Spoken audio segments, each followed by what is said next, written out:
Hello my dear student, welcome back to my YouTube channel Subhash study centre.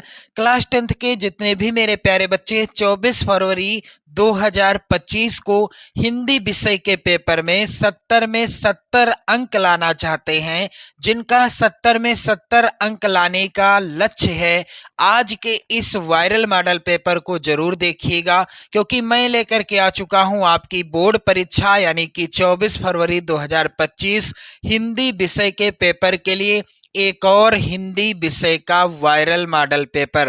मेरे प्यारे बच्चों, एक एक प्रश्न का उत्तर मैं बताऊंगा आप सभी को इसी वीडियो में। तो जितने भी मेरे प्यारे बच्चे 2025 में 24 फरवरी को हिंदी विषय का पेपर देंगे, उन सभी बच्चों के लिए आज का यह वायरल मॉडल पेपर सबसे ज्यादा इंपॉर्टेंट है।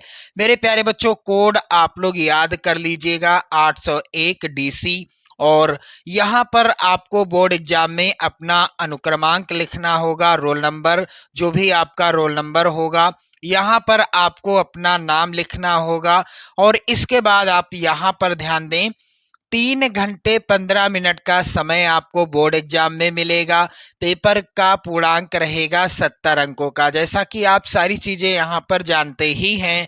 नोट के अंतर्गत ध्यान दें, सभी जो प्रश्न हैं सभी प्रश्नों को करना है। सबसे पहले है कि प्रारंभ के 15 मिनट परीक्षार्थियों को प्रश्न पत्र पढ़ने के लिए निर्धारित हैं। प्रारंभ के 15 मिनट आपको मिलेंगे पेपर को पढ़ने के लिए, यानी 3 घंटे 15 मिनट का जो समय है, इसमें से 15 मिनट आपके पास रहेंगे शुरुआत के पेपर पढ़ने के लिए, और 3 घंटे का समय आपके पास रहेगा पेपर को हल करने के लिए। मेरे प्यारे बच्चों, यह प्रश्न पत्र 2 खंडों, खंड आ एवं खंड बा में विभक्त है। पेपर कितने खंडों में विभक्त है? 2 खंडों में विभक्त है। खंड आ में 1 अंक के बहुविकल्पीय प्रश्न आएंगे, जिनके सही उत्तर आपको OMR उत्तर पत्रक पर नीले या फिर काले बाल पॉइंट कलम से सही विकल्प वाले गोले से पूर्ण रूप से सही विकल्प वाले गोले को पूर्ण रूप से काला कर चिन्हित करना है। मेरे प्यारे बच्चों, खंड आ के प्रत्येक प्रश्न का आपको निर्देश पढ़कर केवल प्रदत्त OMR यानी जो आपको OMR सीट मिलेगी उस पर ही उत्तर देना है। OMR उत्तर पत्रक पर उत्तर देने के पश्चात मेरे प्यारे बच्चों, एक बार आपने मान लीजिए पहला प्रश्न है और इसके ऑप्शन दिए गए हैं OMR सीट में A, B, C और D, और आपने क्या कर दिया है, एक बार आपने ए वाला मान लीजिए ये गोला है और इसको आपने काला कर दिया है। तो अब क्या करना है, एक बार आपने उत्तर भर दिया। अब यहाँ पर ए वाला सही नहीं था, फिर भी आपने भर दिया। सही कौन सा था? यहाँ पर डी वाला सही था।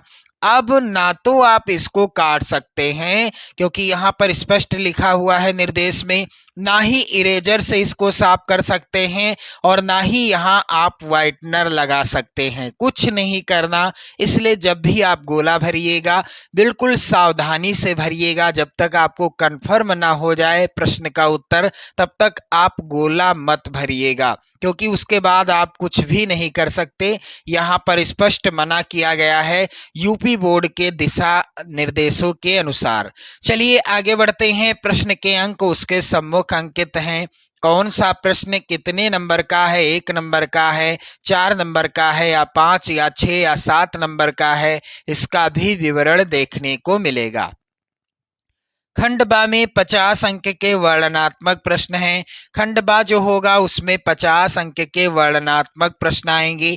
मेरे प्यारे बच्चों, यहाँ पर आप लोग ध्यान दें, अगला है खंड बा में सभी प्रश्नों के उत्तर एक साथ ही आपको करना होगा। प्रथम प्रश्न से आरंभ कीजिएगा और अंतिम प्रश्न तक करते जाइएगा। जो प्रश्न आपको नहीं आता है, यानी जिस प्रश्न का उत्तर आपको नहीं पता है, उस पर आपको समय नष्ट बिल्कुल भी नहीं करना है। आगे बढ़ते हैं हम सभी लोग, और यहाँ पर आप देखेंगे खंड आ के बहुविकल्पीय प्रश्न 20 नंबर के प्रश्न आएंगे। बहुविकल्पी 20 प्रश्न होंगे। यहाँ पर एक प्रश्न से मैं आपके कई प्रश्न क्लियर कराता चलूंगा। तो मेरे प्यारे बच्चों, यहाँ पर आप देख पा रहे हैं पहला प्रश्न कह रहा है, शुक्ल युग का नामकरण किस विद्वान के नाम पर किया गया? शुक्ल युग को दिए गए विकल्पों में से किस विद्वान के नाम से उन शुक्ल युग का नामकरण हुआ था? तो मेरे प्यारे बच्चों यहाँ पर जो राइट आंसर होगा, यहाँ पर राइट आंसर क्या हो जाएगा? यहाँ पर बी वाला ऑप्शन, बी और डी ये दोनों ऑप्शन सेम प्रिंट हो गए हैं, जो कि थोड़ी सी मिसप्रिंटिंग की वजह से है, लेकिन ऑप्शन यहीं पर सही होगा, आचार्य रामचंद्र शुक्ल। बोर्ड एग्जाम में ऐसा कुछ नहीं होने वाला, यानी आपको दो ऑप्शन एक जैसे नहीं मिलेंगे, इसका ध्यान रहे। यहाँ पर मिसप्रिंट हुआ है जो कि मैंने आपको बता दिया। राइट आंसर क्या है? शुक्ल युग का नामकरण मेरे प्यारे बच्चों आचार्य रामचंद्र शुक्ल जी के नाम पर किया गया था। अब इनकी कुछ प्रसिद्ध रचनाएं हैं, आप लोग याद कर लेना। चिंतामणि, विचार वीथी, विचार वीथी, रस मीमांसा, रस मीमांसा, और मेरे प्यारे बच्चों त्रिवेणी। ये इनकी प्रमुख चार रचनाएं आप जरूर याद कर लो आचार्य रामचंद्र शुक्ल जी की। चिंतामणि, विचार वीथी, रस मीमांसा और त्रिवेणी। यहां से यदि बोर्ड एग्जाम में प्रश्न आता है तो आपका गलत नहीं होना चाहिए। चलिए अगला प्रश्न है, सेवा सदन उपन्यास के लेखक कौन हैं? मेरे प्यारे बच्चों सेवा सदन, यहां पर आप लोग ध्यान दें, गोदान गबन सेवा सदन, गोदान गबन सेवा सदन, ये तीनों उपन्यास हैं। क्या हैं? ये तीनों उपन्यास हैं।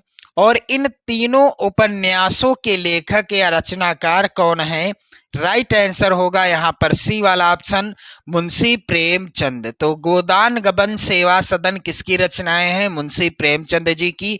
चलिए मेरे प्यारे बच्चों अगला प्रश्न है, शुक्ल युग के नाटककार निम्नलिखित में से कौन नहीं है? तो यहाँ पर राइट आंसर क्या हो जाएगा? सी वाला ऑप्शन, भारतेंदु हरिश्चंद्र। क्योंकि भारतेंदु हरिश्चंद्र जी ये भारतेंदु युग के नाटककार हैं। किस युग के? भारतेंदु युग के नाटककार। और इन्हीं के नाम से भारतेंदु युग का नामकरण हुआ, शुक्ल जी के नाम से शुक्ल युग का नामकरण हुआ। चलिए आगे बढ़ते हैं। प्रसिद्ध आत्मकथा, बहुत ही प्रसिद्ध रचना है जो कि आत्मकथा विधा पर आधारित है। नाम क्या है? क्या भूलूं क्या याद करूं के लेखक कौन है? तो प्रसिद्ध आत्मकथा क्या भूलूं क्या याद करूं के लेखक हैं हरिवंश राय बच्चन। इनकी कुछ प्रमुख रचनाएं जिनको आपको याद कर लेना है, यहां पर मेरे प्यारे बच्चों ध्यान दें आप लोग, मधुबाला, मधुशाला, मधुशाला और मधुकलश, मधुकलश। ये प्रमुख तीन इनकी रचनाएं जरूर याद कर लेना। कौन कौन सी? क्या भूलूं क्या याद करूं और मधुबाला, मधुकलश, मधुशाला, मधुकलश, ये तीन रचनाएं भी याद कर लीजिएगा।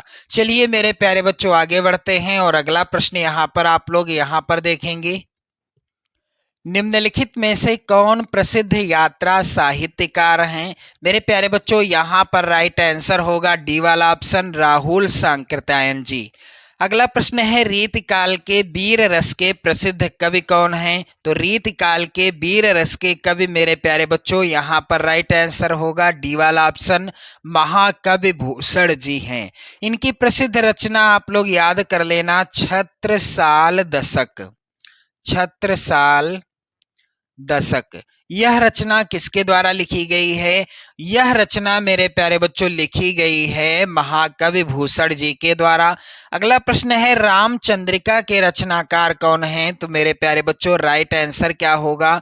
रामचंद्रिका के रचनाकार हैं केशव दास, यहाँ पर बी वाला ऑप्शन सही होगा।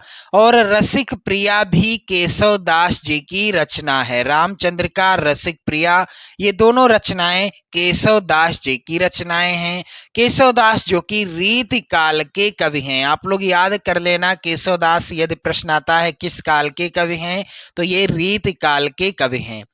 अगला प्रश्न है मेरे प्यारे बच्चों यहाँ पर, प्रिय प्रवास किसकी रचना है? तो प्रिय प्रवास और वैदेही वनवास, वैदेही वनवास, ये दोनों रचनाएं अयोध्या सिंह उपाध्याय हरिऔध जी की हैं। यहाँ पर डी वाला ऑप्शन सही होगा। चलिए अगला प्रश्न है, राम की शक्ति पूजा के रचनाकार कौन हैं? तो राम की शक्ति पूजा किसकी रचना है मेरे प्यारे बच्चों? राम की शक्ति पूजा रचना है सूर्यकांत त्रिपाठी निराला जी की। यहाँ पर सी वाला ऑप्शन सही हो जाएगा। चलिए मेरे प्यारे बच्चों अगला प्रश्न, निम्नलिखित में से कौन प्रगतिवादी, यहाँ पर प्रगतिवादी होगा, प्रगतिवादी युग का कवि नहीं है? तो इनमें से राइट आंसर क्या होगा? यहाँ पर डी वाला ऑप्शन भारतेंदु हरिश्चंद्र। अगला प्रश्न है, हास्य रस का स्थायी भाव है, तो शोक किस रस का स्थायी भाव है? करुण रस का। रति किस रस का स्थायी भाव है? श्रृंगार रस का। हास किस रस का स्थायी भाव है? हास्य रस का। और मेरे प्यारे बच्चों उत्साह है वीर रस का स्थायी भाव। तो यहाँ से कोई भी प्रश्न आए आपकी बोर्ड परीक्षा में तो आपका गलत नहीं होना चाहिए। चलिए आगे बढ़ते हैं। अगला प्रश्न है, मनहु मानो जानो आदि वाचक शब्द किस अलंकार में प्रायः प्रयुक्त होते हैं? तो यहाँ पर आप लोग याद कर लेना इस लाइन को, मनु मानो जनु जानो, मनु मानो जनु जानो, मनहु जनहु। ये शब्द जो हैं दिए गए उदाहरण में से कोई भी उदाहरण हो और इनमें से कोई भी शब्द लिखा हो तो आप लोगों को गेस कर लेना है कि यहाँ पर कौन सा अलंकार है, उत्प्रेक्षा अलंकार है। क्योंकि मनु मानो जनु जानो मनहु जनहु आदि ये जो हैं वाचक शब्द हैं किस अलंकार के? उत्प्रेक्षा अलंकार के। चलिए अगला प्रश्न यहाँ पर है, लिखकर लोहित लेख डूब गया दिनमणि आहा, व्योम सिंधु सखी देखी तारक बुध बुध दे रहा। मेरे प्यारे बच्चों उपर्युक्त पंक्तियों में प्रयुक्त छंद कौन सा है? तो यहाँ पर डी वाला ऑप्शन सही होगा, सोरठा छंद। इसमें पहले और तीसरे चरण में होती हैं 11-11 मात्राएं। सोरठा छंद के दूसरे और चौथे चरण में होती हैं 13-13 मात्राएं। आप लोग याद कर लीजिएगा। आगे आप लोग ध्यान दें, अगला प्रश्न है, उप उपसर्ग से बना शब्द नहीं है। तो उप उपसर्ग से बना शब्द इनमें से कौन नहीं है? मेरे प्यारे बच्चों यहाँ पर है बी वाला ऑप्शन ऊपर, बाकी सभी में उप उपसर्ग जुड़ा हुआ है। अगला प्रश्न मेरे प्यारे बच्चों है यहाँ पर, दैनिक शब्द में किस प्रत्यय का प्रयोग हुआ है? तो दैनिक शब्द में किस प्रत्यय का प्रयोग हुआ है? एक बार जो है आपको इसका आंसर कमेंट करके बता देना है। वैसे तो मैं आपको आंसर बता रहा हूं, दैनिक शब्द में इक प्रत्यय का प्रयोग हुआ है। अगला प्रश्न मेरे प्यारे बच्चों है, त्रिवेणी में कौन सा समास है? तो यहाँ पर ध्यान दें आप लोग, त्रिवेणी पहला शब्द क्या है? त्रि। त्रि का अर्थ क्या होता है? तीन। तो यहाँ पर और वेणी का अर्थ होता है नदियों का समूह या समाहार। तो जहाँ पर पहला पद होता है संख्यावाची यानी गिनती बताने वाला और दूसरा पद किसी समूह या समाहार का ज्ञान कराए, वहां पर मेरे प्यारे बच्चों होता है कौन सा समास? द्विगु समास। बी वाला ऑप्शन सही हो जाएगा। अगला प्रश्न है मेरे प्यारे बच्चों, निम्नलिखित में से गंगा का पर्यायवाची नहीं है। इनमें से गंगा का पर्यायवाची कौन है जो नहीं है? भागीरथी गंगा का पर्यायवाची है, सुर सरिता भी है, देव नदी भी है। कालिंदी किसका पर्यायवाची है? यह यमुना का पर्यायवाची है, गंगा का नहीं है। भगवान तेरा भला करे अर्थ के आधार पर वाक्य का भेद बताएं। तो भगवान तेरा भला करे अर्थ के आधार पर वाक्य का भेद होता है मेरे प्यारे बच्चों, जैसा आप जो है यहाँ पर ध्यान दें, इच्छावाचक वाक्य। भगवान तेरा भला करे यानी किसी की इच्छा हुई तभी उसने कहा भगवान तेरा या भगवान तुम्हारा भला करें। अगला प्रश्न मेरे प्यारे बच्चों है, आप लोग ध्यान दें, तद नपुंसक लिंग शब्द का चतुर्थी विभक्ति एक वचन का रूप क्या होगा? तो यहाँ पर हो जाएगा डी वाला ऑप्शन तस्मै। प्रश्न अगला है, निम्नलिखित में सर्वनाम है। तो मेरे प्यारे बच्चों यहाँ पर राइट आंसर क्या हो जाएगा? सी वाला ऑप्शन, वह क्या है? सर्वनाम है। मेरे प्यारे बच्चों, वीडियो को लाइक कर दें। और इस तरह के 20 बहुविकल्पी प्रश्न आने हैं और यहाँ से प्रश्न आपकी बोर्ड परीक्षा में 100% आने ही आने हैं। अब बारी आती है खंड बा, जिसमें प्रश्न आएंगे वर्णनात्मक, जो होंगे 50 नंबर के। चलिए, पहला प्रश्न यहाँ पर है, निम्नलिखित गद्यांश पर आधारित 3 प्रश्नों का आपको उत्तर देना है। 6 नंबर का आएगा प्रश्न गद्यांश पर आधारित। चलिए, कोई भी गद्यांश आता है आपकी बोर्ड परीक्षा में, सबसे पहले आपको क्या करना है, गद्यांश को अच्छे से पढ़ना है। विश्वास पात्र मित्र से बड़ी रक्षा रहती है। जिसे ऐसा मित्र मिल जाए उसे समझना चाहिए कि खजाना मिल गया। विश्वास पात्र मित्र जीवन की एक औषधि है। हमें अपने मित्रों से यह आशा रखनी चाहिए कि वह हमें उत्तम संकल्पों में हमें दृढ़ करेंगे, दोषों और त्रुटियों से हमें बचाएंगे, हमारे सत्य, पवित्रता और मर्यादा के प्रेम को पुष्ट करेंगे। जब हम कुमार्ग पर पैर रखेंगे तब वह हमें सचेत करेंगे, जब हम हतोत्साहित होंगे तब वह हमें उत्साहित करेंगे। सारांश यह है कि वह हमें उत्तमता पूर्वक जीवन निर्वाह करने में हर प्रकार सहायता देंगे। चलिए, उपर्युक्त गद्यांश का संदर्भ लिखिए। तो यहाँ पर संदर्भ में आपको पाठ का नाम और लेखक का नाम लिखना होता है। तो पाठ का नाम क्या है, मित्र। मित्र यानी मित्रता। और लेखक का नाम क्या है मेरे प्यारे बच्चों, यहाँ पर आप लोग ध्यान दें, आचार्य रामचंद्र शुक्ल।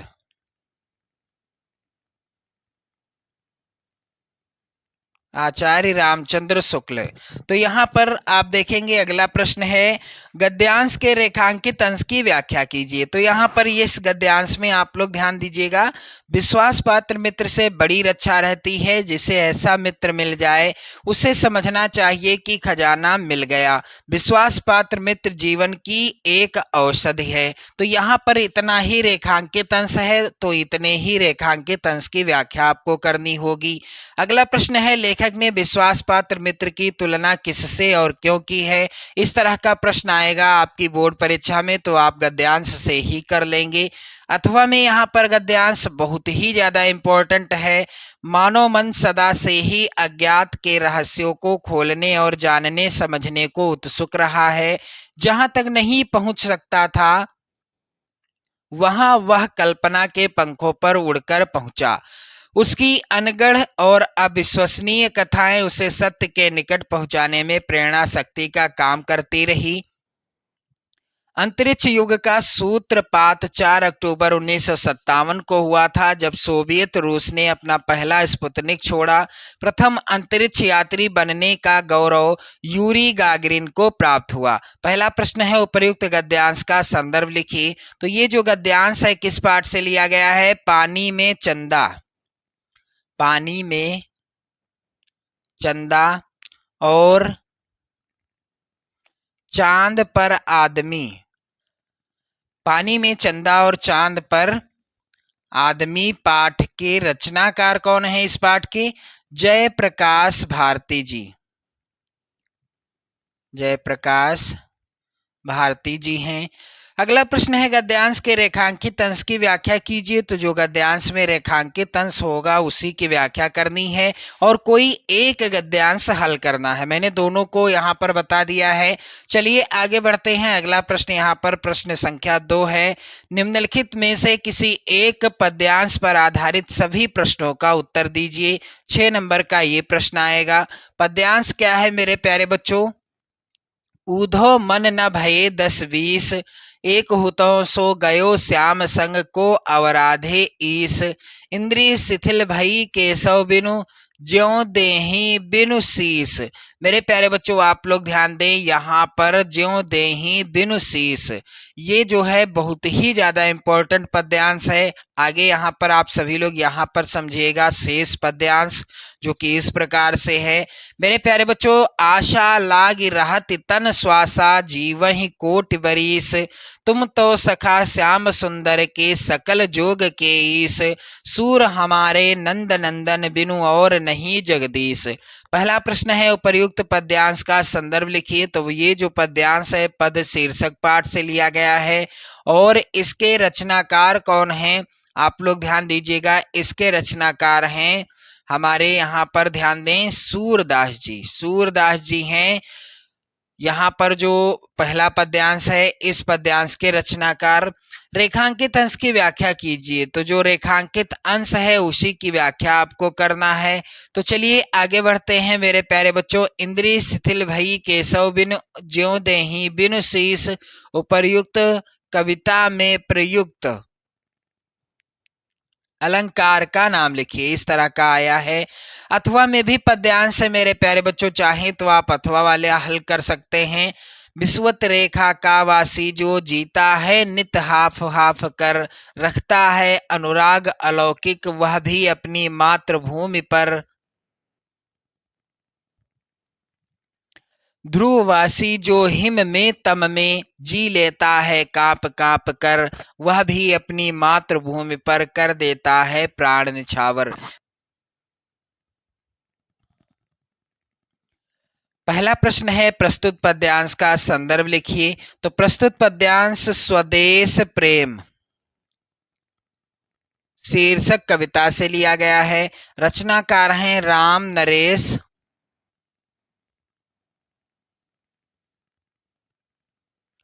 त्रिपाठी जी हैं। स्वदेश प्रेम कविता के रचनाकार हैं राम नरेश त्रिपाठी जी। चलिए रेखांकित अंश की व्याख्या सेम उसी तरह के यहाँ पर भी प्रश्न है, चाहे तो आप इस पद्यांश को हल करें या आप अथवा वाले को हल करें। चलिए निम्नलिखित में से किसी एक संस्कृत गद्यांश का संदर्भ सहित हिंदी में अनुवाद कीजिए। 5 नंबर का ये प्रश्न आएगा। वाराणसी सुविख्याता प्राचीना नगरी, ये जो है वाराणसी शीर्षक पाठ से ही लिया गया है। और मेरे प्यारे बच्चों यहाँ पर जो आप देखेंगे बहुत ही ज़्यादा इम्पोर्टेंट ये गद्यांश है, कई बार बोर्ड परीक्षा में भी आ चुका है। यहाँ पर अथवा में भी गद्यांश है मेरे प्यारे बच्चों, मानव जीवनस्य संस्करणम संस्कृति। तो मेरे प्यारे बच्चों यहाँ पर जो दूसरा वाला यानी अथवा वाला गद्यांश है मानव जीवनस्य संस्करणम संस्कृति, यह लिया गया है भारतीय संस्कृति शीर्षक पाठ से। अगला यहाँ पर मेरे प्यारे बच्चों प्रश्न है, दिए गए संस्कृत पद्यांश में से किसी एक का संदर्भ सहित हिंदी में अनुवाद करना है। 5 नंबर का ये प्रश्न आएगा। अपदो दूरगामी चा साक्षरो नाचा पंडितः। अथवा में भी यहाँ पर मेरे प्यारे बच्चों पद्यांश है। यहाँ पर मैं आपको बता देना चाहता हूँ पहला जो पद्यांश है यह लिया गया है प्रबुद्धो ग्रामीणा शीर्षक पाठ से। अथवा में जो पद्यांश है यह लिया गया है मानम हित्वा प्रियो भवति क्रोधम हित्वा ना सोचति, यह लिया गया है जीवन सूत्राणि शीर्षक पाठ से। चलिए मेरे प्यारे बच्चों यहाँ पर पहला प्रश्न यानी चौथा प्रश्न है, दिए गए संस्कृत पद्यांश में से किसी एक का संदर्भ सहित हिंदी में अनुवाद करना है। 5 नंबर का ये प्रश्न आएगा। और यहाँ पर पहला पद्यांश है अपदो दूरगामी चा साक्षरो नाचा पंडितः अमुखः स्फुट वक्ता चा यो जानात सह पंडितः, यह लिया गया है प्रबुद्धो ग्रामीणा शीर्षक पाठ से। अथवा में जो यहाँ पर पद्यांश है मानम हित्वा प्रियो भवति क्रोधम हित्वा ना सोचति कामम हित्वार्थवान भवति लोभम हित्वा सुखी भवेत, ये लिया गया है मेरे प्यारे बच्चों किस पाठ से? जीवन सूत्राणि शीर्षक पाठ से।